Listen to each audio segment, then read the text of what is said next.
He was paid to teach an orc lady. How humans fall in love.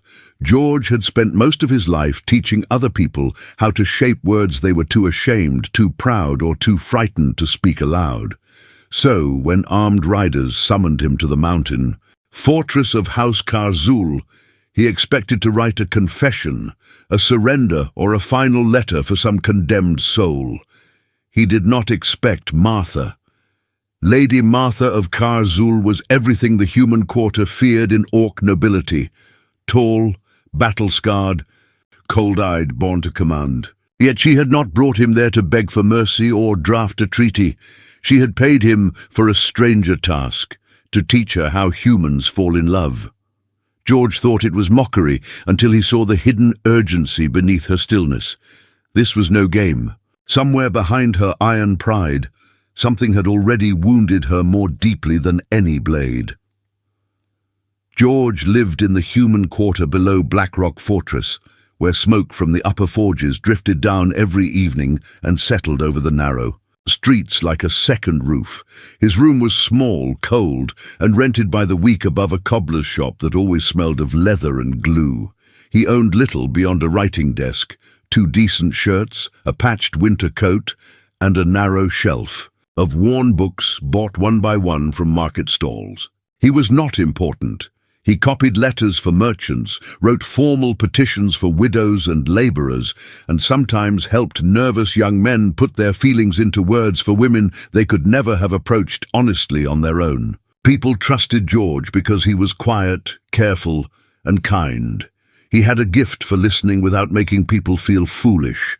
That gift had never made him rich. It had only made him useful.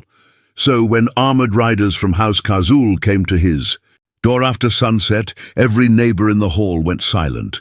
Orc nobles did not summon human men for harmless reasons. George expected trouble before the captain even spoke. Instead, he was handed a sealed order and a purse heavy enough to pay his rent for months. He was to come at once to Blackrock Fortress and perform a private service for Lady Martha of Karzul. No details were offered. No refusal was suggested. The climb to the fortress felt like a passage out of one life and into another. George rode between guards, through iron gates and torchlit courts, where everything was built for bodies larger, stronger, and less easily broken than his own. The stairs were too broad, the doors too tall, the hallways too severe. Spears lined the walls. War banners stirred in the draught. Orc servants glanced at him with open suspicion, while guards barely bothered to hide their contempt. George felt every inch of his humanity there, not with pride, but with the sharp, familiar knowledge of being smaller in a world ruled by those who thought size itself was proof of worth. Lady Martha received him in a private training chamber, rather than a court hall. Moonlight spilled through tall slit windows onto the stone floor. Practice weapons lined the walls. A brazier burned low in one corner, filling the room with cedar heat. She stood near the window in dark training clothes, broad-shouldered and still, one hand resting on the hilt of a dagger she did not seem to need. She was younger than George had expected, perhaps 28 or 29, but carried herself with the control of someone long obeyed.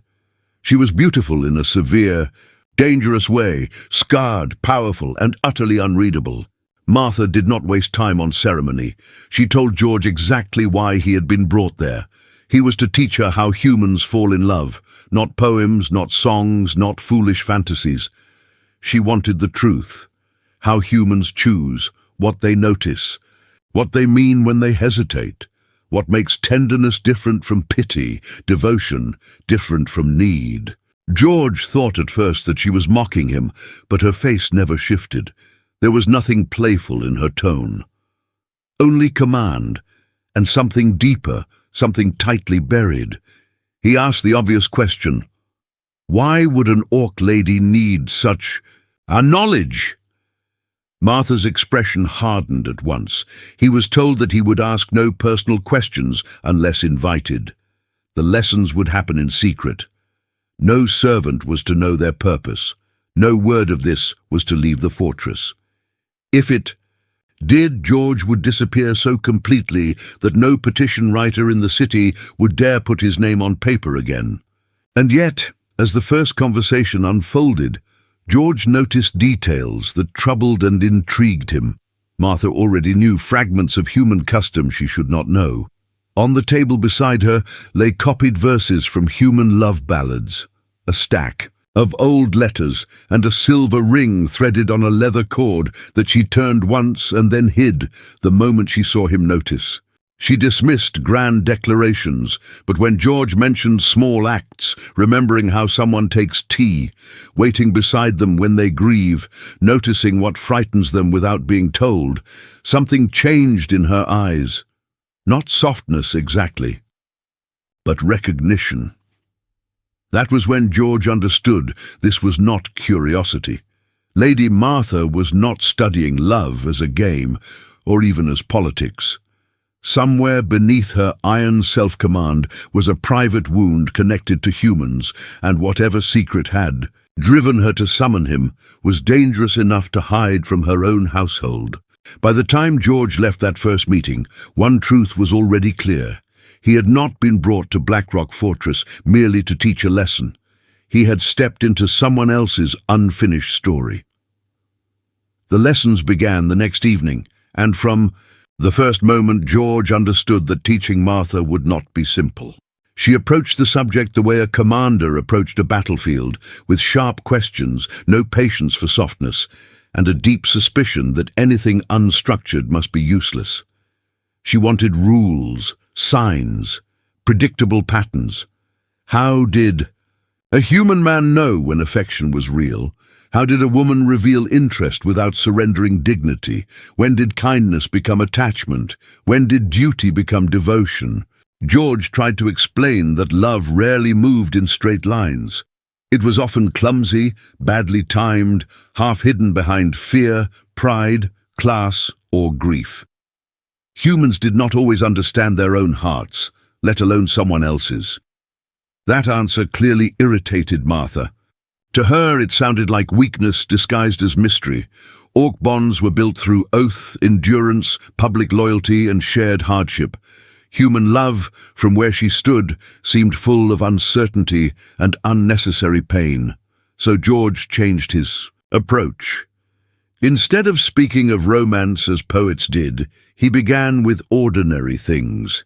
He told her that many humans first notice love not in speeches, but in repetition. A man saving the ripest fruit for the same woman at market. A wife mending the same tear in her husband's sleeve before he even asked. Someone learning the exact sound of another person's footsteps and feeling calmer when they heard them. Love, George said, often began where attention became habit and habit became care. That seemed to reach Martha more than verses ever could. Their lessons moved through hidden corners of the fortress, so no servant could easily mark a pattern. One night they met in an old archive lined with war records and dust-heavy ledgers. Another time in a narrow winter garden where dead vines clung to black stone walls under frost. Once in a watch alcove high above the inner court, where they could hear soldiers training below, but remain unseen. In each place, the fortress felt less like a seat of power and more like a living thing full of closed doors, listening walls, and secrets carried in silence. Slowly, George began to see who Martha was when no one required her to be formidable. She was still severe, still controlled, but not empty. She listened intently. She argued because she genuinely wanted the truth, not because she enjoyed intimidating him. She was especially focused on the small differences between pity, desire, admiration, and trust. Whenever George described public gestures of passion, she dismissed them. But when he spoke of quiet loyalty, of waiting, remembering, returning, her attention sharpened like a blade catching light. In turn, Martha began to study George as much as she studied the subject. She noticed how carefully he chose his words, how often he softened unpleasant truths without lying, how he kept his fear tucked away behind politeness. He was human, smaller, poorer, and easy to dismiss by appearance alone, yet he carried a steadiness she had not expected. He did not flatter her. He did not crumble beneath her stare. When she challenged him, he answered honestly, even when honesty risked offending her. Their first real shift came during a lesson about confession. Martha demanded to know how a human spoke when the feeling was genuine and the risk was real. George hesitated, then answered not with theory but example. In a quiet voice he spoke as though to someone deeply guarded, someone strong enough to frighten most men, yet lonely enough to be wounded by tenderness. He described how love was sometimes less a declaration than a choice to remain near another person's sorrow without asking them to become easier to bear. For the first time, Martha said nothing. Something moved behind her expression, brief, dangerous, unmistakable. She turned away, dismissed him early, and stood by the window until he left. George walked back through the fortress with the uneasy certainty that he had done more than teach her. He had brushed against a memory she had been carrying alone, and whatever lived inside that silence was far more personal than she had ever admitted. After that lesson, something unspoken changed between them. Martha remained strict, careful, and impossible to read in public spaces, but in private she no longer treated George like a tool she had purchased for a task. Her questions turned less theoretical, less like something drawn from books or distant observation. They became sharper in another way, more personal, though she never admitted it directly. Why did humans promise things they could not control? Why did they speak with warmth one day and vanish the next? Why did they leave behind objects, words, or gestures that meant everything to one person and perhaps very little to the other? George answered as honestly as he could. He told her that humans often made promises sincerely and still failed them. War, poverty, fear, shame, family duty, and sheer bad luck broke many things that the heart had once meant honestly. Sometimes a person left because they were careless, sometimes because they were weak, and sometimes because staying would have destroyed what little dignity they had left. That answer struck her harder than any before it. For a long moment Martha said nothing. Then, standing near the brazier with firelight drawing red along the line of her tusks and the old scar near her shoulder, she finally revealed part of the truth. Months earlier, during a border campaign, she had been separated from her unit after a brutal night ambush in freezing rain. 2 of her guards had died. She had been injured, exhausted, and feverish by the time she dragged herself into the ruins of a burned human chapel near the marsh road. There, instead of an enemy patrol, she found a human man, a field medic attached to a displaced caravan. He should have reported her or fled. Instead, he treated her wound, lowered her fever, and hid her for 3 days while both human and orc patrols searched nearby. He spoke to her without fear, but also without trying to impress her. He brought water. He changed the bandage. He told stories in the dark to keep her awake when the fever worsened. He treated her, she said bitterly, as if I were not a weapon. Someone had misplaced. George listened without interrupting. Martha admitted that before dawn on the 4th day, the medic had left. Not cruelly, not in panic. He had simply said he could not remain without endangering them both. Before going, he had left behind a silver ring threaded on a cord and told her that if the war ever quieted, he would meet her again at that same chapel at First Thor. She had kept the ring hidden ever since. He never returned. Now George understood why she had summoned him. Martha did not merely want to know how humans fell in love. She wanted to know whether what had happened to her had truly meant something, or whether she had built an entire private ache around a moment of pity given by a passing man who had simply known how to be gentle. The confession altered the lessons completely. George did not laugh, and he did not offer easy comfort. Instead, he helped her examine the memory honestly. He explained that brief tenderness in times of danger could become larger in memory because It arrived when the soul was most unguarded. That did not make it false, but it did make it difficult to measure. Sometimes people were changed forever by moments the other person had never fully understood. Sometimes a promise made in extremity was the truest thing a person ever said, even if life later prevented them from honoring it. Martha listened with her usual stillness, but George could see the strain beneath it. For all her rank and force, she was a woman trapped between dignity and longing, between clan duty and a private wound she could not show anyone else. Orc custom did not make space for such yearning, especially not for a human.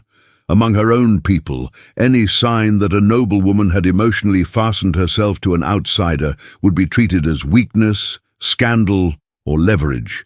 Their bond deepened. In the strange quiet that followed this revelation, Martha no longer hid all of herself behind command. She still gave orders, still corrected him sharply when she felt exposed.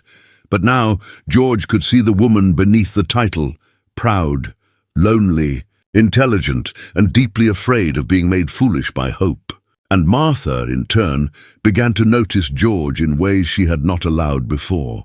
She learned how poor his life truly was below the fortress walls, how carefully he stretched coin, how often other men mocked him for being gentle, how often he spent his days writing words for people whose names would always matter more than his own. She understood that his patience was not weakness but discipline, that kindness in someone like him was not softness without cost. It was endurance. One night, while snowmelt dripped from the fortress gutters and wind rattled the high shutters, George taught her that humans often revealed care through memory, remembering how someone took their tea, which hand they favored when tired, which subjects silenced them, which griefs they never named. The next evening, without comment, Martha had tea brought to the archive, prepared exactly the way George liked it. He noticed. He said nothing. Later, he repaired a loose binding on one of the human books she kept hidden and left it neatly wrapped in cloth. She noticed. She said nothing. The silence between them became less defensive and more inhabited. But outside that growing trust, danger was gathering. Martha's cousin, Lord Drennick, had begun appearing at the fortress more often. He was ambitious, smooth-spoken, and clever enough to hide his cruelty behind clan concern.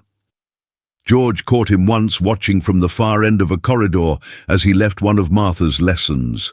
Another time, George heard servants whisper that Drennick was pressing the elders to secure Martha in a political marriage before her strange behavior damaged the house. Martha dismissed the rumors when George carefully raised them, but her expression darkened, and he knew she had not truly dismissed anything. Then came the moment that tilted everything further. George asked quietly whether she meant to go to the chapel when first Thor arrived. Martha looked at him for a long time before answering. Yes. George felt a tightening in his chest. He had no right to feel. He told her it might be a trap, or worse, a grave disguised as hope. She replied that not knowing had already become its own kind of prison. When he insisted she should not go alone, Martha's pride rose at once. She reminded him that she was Orc-born, war-trained, and more capable of surviving a road than he could ever be. George answered more boldly than before that strength was not the same as safety, and that people made their worst decisions when pain convinced them they had to face it unseen. The words landed badly. Martha accused him of forgetting his place. George, wounded more than he expected, answered that perhaps he had simply started caring what became of her. The room went still after that. Neither of them could step back from what had been revealed inside that sentence. Martha ended the lesson. At once, George left with the cold certainty that the truth between them had outgrown the safe shape of teacher and student. And somewhere in the fortress shadows, Lord Drennick was already waiting for that truth to become a weapon. First Thor came under a sky the color of old iron. By dawn, the last crusts of winter had begun to break along the fortress roads, and cold Water ran in thin, silver streams between the stones. Martha left before sunrise with only one mounted escort, cloaked in dark wool over travel armor, her jaw set with the hard stillness George had come to recognize as the shape her fear took. When she refused to name it, she had not asked him to come. After their last argument, she had made that painfully clear. But George could not remain behind and pretend this was still only her burden.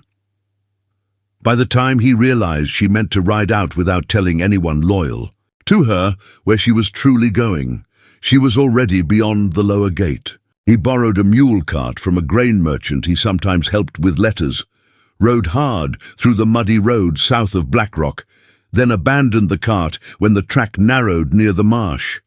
The rest he covered on foot, boots soaked through, breath burning in his chest, driven by something stronger than good sense, not duty, not payment. Something far more dangerous. The ruined chapel stood half-sunken beyond the reeds, its bell tower broken, its roof mostly gone. Bare branches hung over the shattered stone like black fingers. Meltwater dripped through cracked arches and pooled across the old floor. It looked less like a place where hope should survive than a place where it had been buried and forgotten. Martha was already there. She stood beneath the remains of the apse, one gloved hand clenched around the ring hidden beneath her collar. She turned the moment George entered, and anger flashed across her face before anything else did. "You were told to stay away." George was still catching his breath. "And you were told not to come alone." Her stare hardened. "You think I need protecting?" "No," he said, more sharply than he meant to. "I think grief makes fools of the strongest people alive." That struck where he knew it would. Martha stepped toward him, tall and furious, her presence filling the ruined space like drawn steel. For a moment George thought she might send him away by force. Instead, she stopped just short of him, breathing hard, rage and hurt and humiliation all locked behind the same iron control. "You presume too much," she said. "Perhaps," George replied, "but I would rather offend you than let you stand. Here alone if this ends badly." The words hung between them, rawer than either could safely handle. Then hoofbeats sounded outside. Both of them turned. A single traveller approached through the wet marsh path with cautious slowness, cloak mud-stained, shoulders bowed from long miles. He was not young, not old, human, plainly dressed, with a healer's satchel worn smooth from years of use. When he reached the broken doorway and saw Martha standing there, all the blood seemed to leave his face. For one suspended heartbeat, George felt the terrible intimacy of witnessing a moment that did not belong to him. The man stepped inside as though entering a grave he had once escaped. His gaze dropped at once to the ring cord at Martha's throat, then rose again to her face with unmistakable recognition. Not confusion, not politeness. Recognition. "It was you," he said softly. Martha did not move. "You remember." His mouth tightened with pain. "I never forgot." George felt something tighten inside his chest, something ugly and helpless. He had prepared himself for many possibilities: a trap, an empty ruin, a dead man's absence. He had not prepared for this, the unmistakable proof that the memory Martha had carried was real, and that the man who had shaped it had truly come. Yet almost at once, George saw what Martha saw. The medic had not come alone. Beyond the doorway, further down the path, a small cart waited. A woman sat in it with a bundled child asleep against her shoulder, while another little boy stood beside the wheel, tired and mud-spattered, watching the chapel with the wary patience of children used to hard journeys. The sight landed with quiet finality, not scandalous, not dramatic. Worse than that, ordinary, honest, irreversible. Martha saw them too.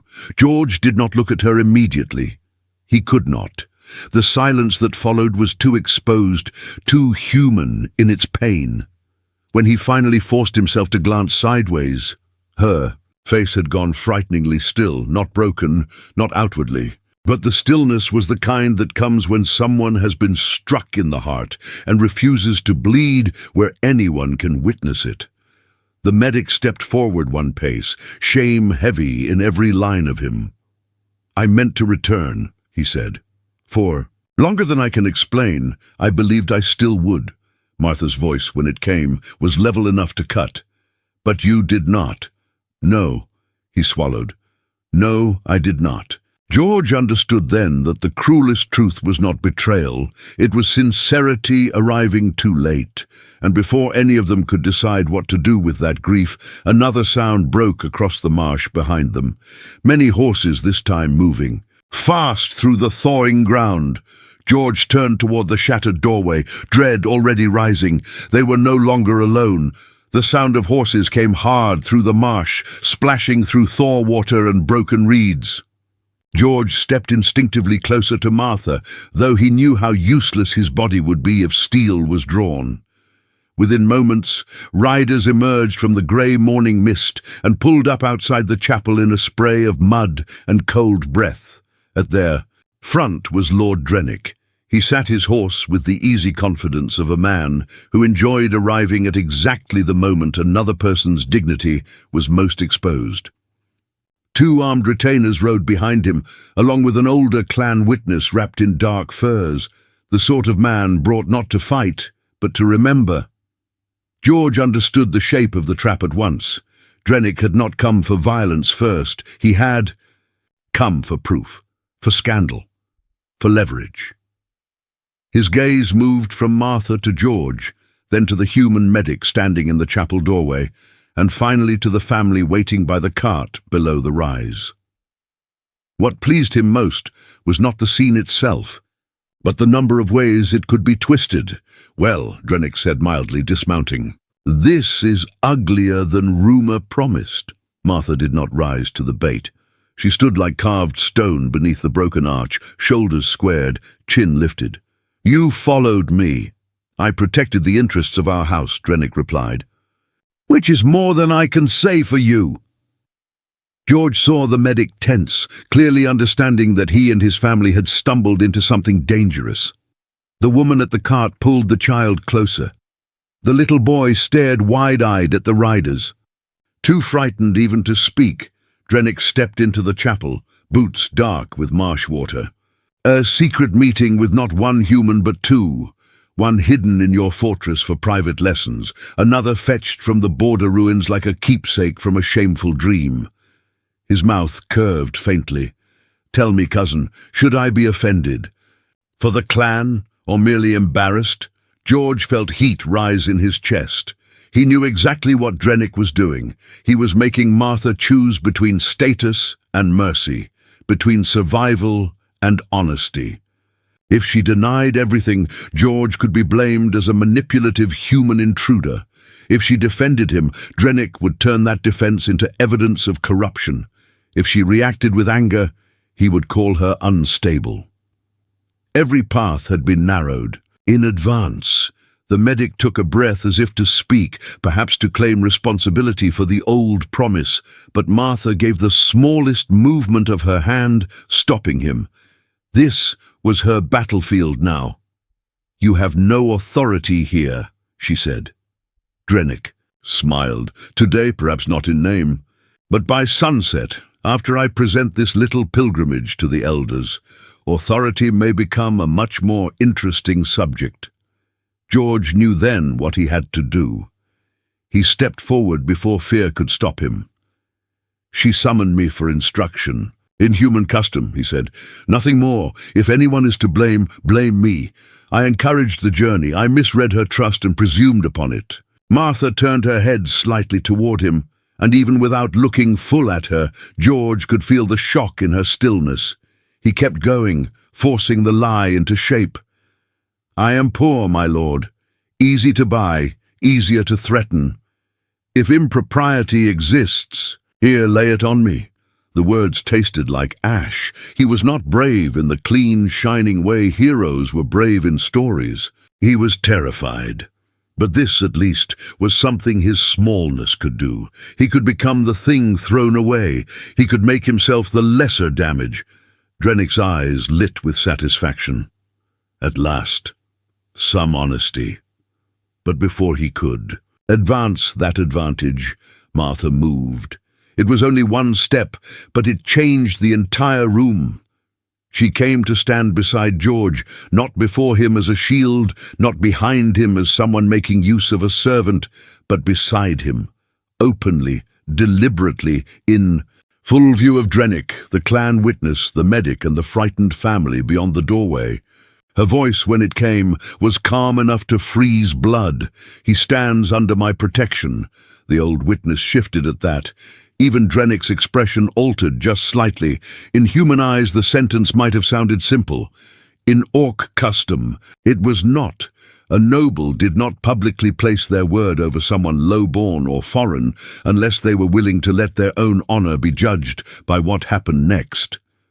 Drennick recovered quickly. "Protection for a human scribe who has been meeting you in secret?" "For a human advisor," Martha corrected. "One retained by my authority to instruct me in civilian language, petition practice, and cross-border custom." George looked at her, startled despite everything. She had just built a new truth in the very place where he had tried to die beneath an old lie. Drennick laughed once, sharply. "You expect the elders to believe that?" Martha met his gaze without flinching. "I expect them to recognize that our house governs not only soldiers and iron, but markets, roads, laborers, and border settlements. Humans live under our banners. Their customs shape trade, conflict, grievance, and peace. I chose to learn what weak rulers ignore. It was brilliant because it sounded exactly like her, hard, strategic, unsentimental. She was not pleading for understanding. She was reframing secrecy as discipline." Drennick's smile thinned. "And the second human? The one who met you here?" At that, the medic lowered his head. He looked as though he would rather walk into the marsh and vanish than deepen her humiliation. But Martha answered before anyone else could. "A debt from war," she said. That was all. No confession, no denial soaked in shame. Just the truth. "Stripped to a form Drennick could not easily break," she went on. "He once spared what he could have destroyed. I came to close that debt. It is closed." There was something in her tone that made even George's chest ache. Not because it trembled, because it did not. Drennick studied her, recalculating. "Closed," he said softly, "and yet you ride here in secret at first thaw. You hide a human in the fortress. You avoid the alliances your house requires. You would place your name over this man's head rather than hand him over and be done with it." His eyes slid to George. "That begins to sound less like policy and more like weakness." George felt the chapel go colder. This was the true strike. Not accusation of scandal, but accusation of softness, of being ruled by feeling rather than strength. For an Orc noblewoman, especially one born to command, that charge could poison everything. Martha was silent for one long breath. Then she did something George had not expected. She reached into her collar, drew out the silver ring on its cord, and turned toward the medic. He stared at it, already understanding. She placed it in his hand. The gesture was small. It felt enormous. "You were not false," she said quietly. "Only late, and life built itself where memory could not follow. Go keep faith with what is yours." The medic's throat moved. He closed his hand around the ring as though it burned. "Lady, go," Martha repeated, not unkindly. His wife, watching from the cart, saw something pass between them that required no explanation. After a moment she bowed her head once, not in triumph, not in suspicion, but in grave human understanding. The medic gathered his family, and with a final look of sorrow and gratitude, led them away down the marsh path until mist took them. When they were gone, the emptiness they left behind seemed to make every word matter more. Drennick opened his mouth, perhaps to press again, but Martha cut across him. "You wanted spectacle," she said. "So hear me plainly, before your witness and beneath whatever gods still listen in broken places. I will not enter the alliance you arranged. I will not trade myself to quiet your ambitions, and I will not surrender a man who served me faithfully, merely because your pride is offended by where wisdom came from." The witness straightened. Drennick's face hardened. Martha took one more step forward, and now the full force of her presence entered the room. Not the vulnerable woman George had come to know in Winter Gardens and Archive Shadows, but the commander who had survived battle and returned with her, will intact. "From this day," she said, "George enters the service of my house openly. He will advise on human petitions, quarter disputes, trade grievances, and border language. He will walk my halls by my leave, and any insult or harm aimed at him will be judged as contempt toward my word." It was not a love confession. In some ways it was more powerful than one. She was binding his safety to her public honor in front of witnesses who could not pretend not to hear. Drennick understood exactly what she had done. He could still challenge her later. He could still stir elders, spread rumor, and sharpen politics into knives, but he could no longer seize George cleanly without striking at Martha herself. "You choose a dangerous path," he said. Martha's gaze did not move. "I choose my own." For a long time nobody spoke. Meltwater dripped through the ruined roof. A cold wind moved along the broken pews. At last Drennick looked to the witness, saw no useful opening there, and turned away with the bitter restraint of a man forced to postpone vengeance. "This is not finished," he said. "No," Martha answered. "It is merely no longer yours." Drennick mounted and rode off with his men, the old witness following after one last unreadable glance toward George. When the hoofbeats finally faded, the silence that remained felt almost unreal. George let out a breath he had been holding so long it hurt. His legs felt weak. His hands shook. The danger had passed, but the cost of it was still settling into his bones. Martha did not look at him immediately. She stood staring through the broken doorway where the medic and his family had disappeared into the thaw. When she finally turned, her face was composed, but the rawness beneath it was visible now, not because she was shattered, because she had chosen while shattered. George stepped closer, careful, as though approaching a wounded animal that had trusted him once and might still decide it had been a mistake. "You did not have to do that," he said softly. "Yes," Martha replied. Her voice was low, tired, and utterly certain. "I did." He searched her face. "For strategy?" A faint, almost disbelieving breath left her, not quite a laugh. "For truth," she said. Then, after a pause that held all the roads they had walked to reach this place, "You taught me that affection is not proved by what one feels safely in private. It is proved by what one is willing to choose when choice has a cost." George felt those words land deeper than any blade could have. He had no grand speech ready, no polished confession borrowed from the letters of better men, only himself. "I never wanted to replace a memory," he said, "and I never wanted your gratitude, but somewhere between your questions and your silences, between the tea you remembered and the books you left open for me to find, I began to care what became of you more than what became of me." Martha looked at him then, fully. For once there was no command in her expression, no title, no armor made of rank or clan or fear, only a woman who had gone to bury one hope and discovered another standing beside her in the cold.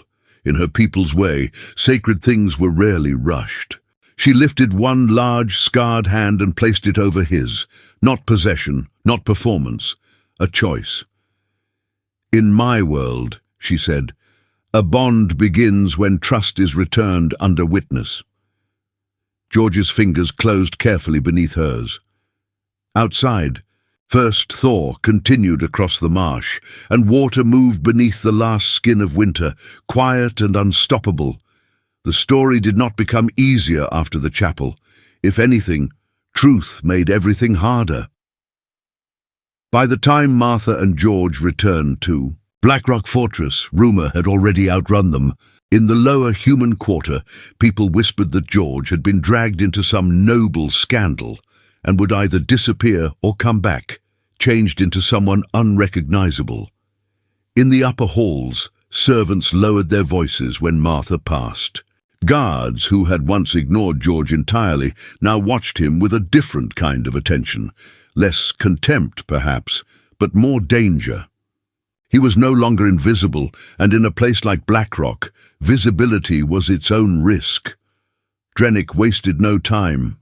Within days, he carried his version of the chapel meeting to the clan elders. He did not dare accuse Martha of disgrace outright, because she had outplayed him too publicly for that. Instead, he attacked more carefully. He called her secretive, erratic, too interested in human affairs, too willing to raise a low-born outsider into matters of policy. He said that no commander who valued the old ways would place her word over a human scribe in front of witnesses.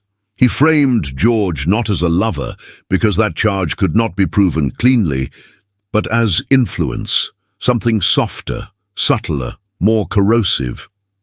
For a time, it seemed he might succeed. Martha was summoned before the elders in the old council chamber, where the walls were carved with scenes of conquest, oath-taking, and blood-bound legacy. George was not allowed inside.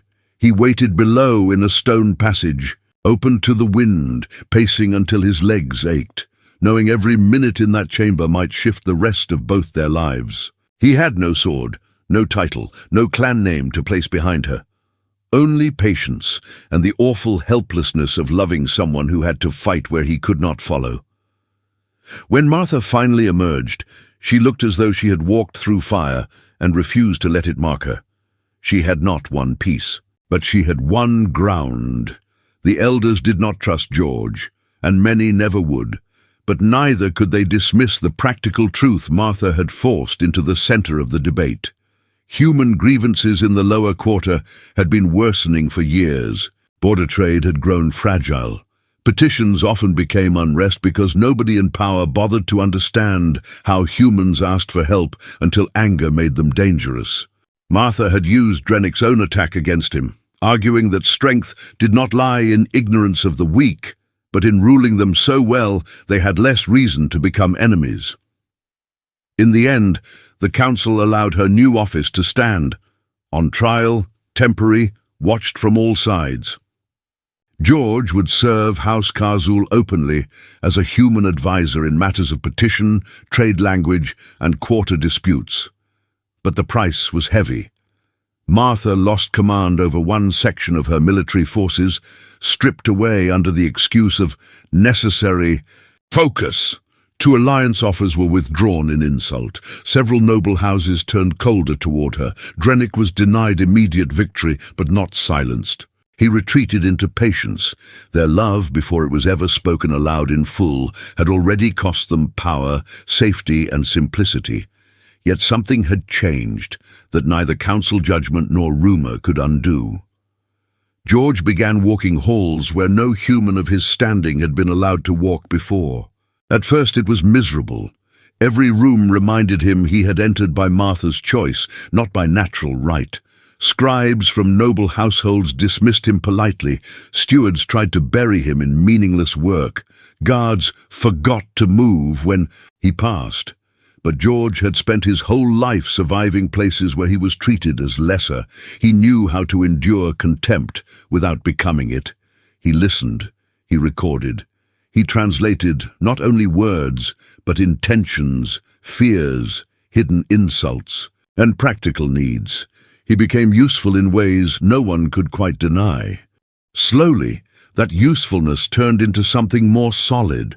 A dispute over missing grain in the human quarter was settled before it became a riot, because George noticed a phrase in a widow's petition that the Orc magistrates had mistaken for insolence rather than desperation. A caravan tax conflict eased because he explained why the merchants would rather starve than publicly beg under the current system. A fight between orc patrols and human laborers was prevented because Martha listened when George told her pride was about to turn hunger into violence. She listened. That was the difference. She did not always agree quickly. She challenged him, corrected him, sharpened his thinking. But she listened. And in return, George began to understand the deeper shape of Martha's strength. Before him, he had seen only the outer version of it, the discipline, the stature, the command voice, the intimidating control. Now he saw what it cost her to remain that steady, while clan politics tightened around her throat. He saw how carefully she had to choose every public gesture, every silence, every look. He saw how often she was lonely in rooms full of allies. He saw how much of her softness had not been absent all these years, only locked away because her world punished it wherever it appeared. Their closeness grew in the rhythm of work rather than fantasy. Late nights over petitions and reports. Shared meals interrupted by arguments over wording. Quiet walks through the upper garden after council sessions that left both of them tired and angry. A mended sleeve left folded at George's desk after he tore it on a stair rail and said nothing. Tea prepared the way he liked it without comment. A heavier cloak waiting by the door on cold mornings because Martha noticed he still dressed like a man who expected winter to come through the walls. Small things, repeated things, the very kind George had once taught her to recognize. But love between them did not erase the divide between their worlds. It deepened it. Some humans in the lower quarter began looking at George with suspicion, convinced he had become tame, useful to power, softened into a servant of those who ruled them. Some orcs treated Martha's attachment to him as an eccentricity at best, and contamination at worst. George knew that if he ever stood too close to her in public, every enemy she had would count the distance. Martha knew that if she pressed too hard in his defense, he would lose credibility among his own people and become only her shadow. So they learned another kind of tenderness, restraint. They did not force their bond into shapes the world was eager to punish. They built it carefully, stubbornly, through loyalty and return, through showing up, through choosing each other in ways that could survive daylight. Months passed. Spring softened the roads. Trade improved. A few elders, grudgingly at first, admitted that Martha's strange human office had reduced trouble, where soldiers had only worsened it. Drennick's attacks lost some of their force, though never their poison. The outside conflict did not vanish. It settled into an uneasy stalemate, one both Martha and George understood could break again if they grew careless. But within that hard-earned space, something steadier took root. One evening, near the end of spring, Martha asked George to walk with her to the old upper garden above the inner wall.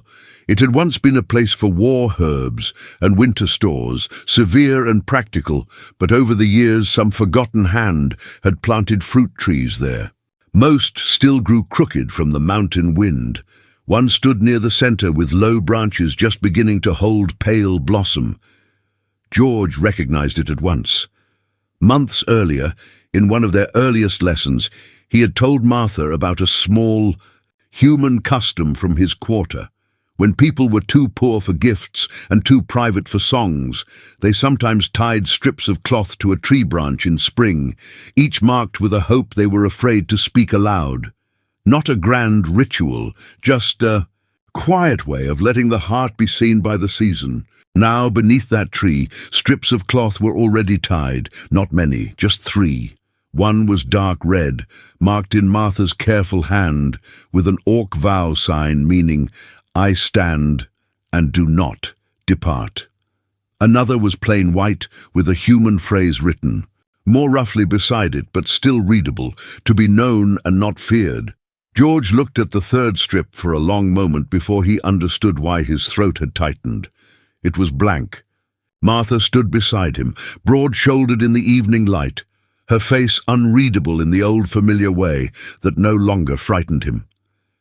"The third," she said quietly, "is yours." George's hands trembled as he took it. For all the words he had written in his life, for merchants, widows, sons, lovers, debtors, grieving mothers, none had ever felt as difficult or as honest as the few he wrote then.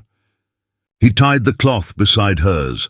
Martha did not ask what he had written. She simply stepped close enough that their shoulders touched beneath the flowering branches, and for a long time neither of them moved. Below them, Blackrock Fortress still stood divided between iron and hunger, power and petition, orc and human. The world had not transformed into mercy because two lonely people had found one another inside it. There would still be rumor, resistance, sacrifice and cost. Martha had lost status she might never recover. George had lost the safety of being overlooked forever. Loving each other had not made life simpler. It had made it more exposed, more demanding, more real. But it had also changed the shape of both their lives. The poor human man who had once been paid to explain how humans fall in love now stood beside an orc lady who had learned that love was not weakness, nor fantasy, nor a wound borrowed from old memory. It was return. It was witness. It was the courage to remain when remaining carried a price. And above them, in the spring wind, 3 strips of cloth moved gently from the same branch. Hers, his, and the quiet future they had finally chosen to let the world touch.